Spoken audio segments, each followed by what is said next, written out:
ঠাকুরের আপন দেশে আইন কানুন সর্বনেশে। শাসকের আইন না, তাও না। আমি বলছি শাসকের সমর্থক যারা, সঙ্গে যারা আছেন তারা লজ্জা পাচ্ছেন। আর কত অপদার্থতা হতে পারে?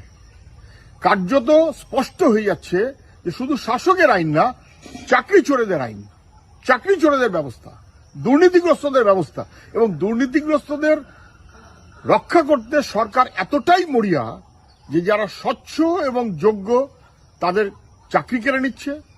তাদের হকের দাবিতে তারা বিক্ষোভ করলে সেখানে পুলিশ লাঠিপেটা করছে, লাথি মারছে, এবং তারপর নাটক বলে চিহ্নিত করে তাদেরকে গ্রেপ্তার করার হুমকি দেওয়া হচ্ছে। হয় থানায় আসুক, নাহলে গ্রেপ্তার করব। কত অসভ্যতা! এটা চূড়ান্ত অসভ্যতা। এটা একদমই চাকরি চোর যারা, তাদের আইন। দেশে আইনের শাসন নেই, চাকরি চোরদের আইন, এবং এদের মাথায় কালীঘাট।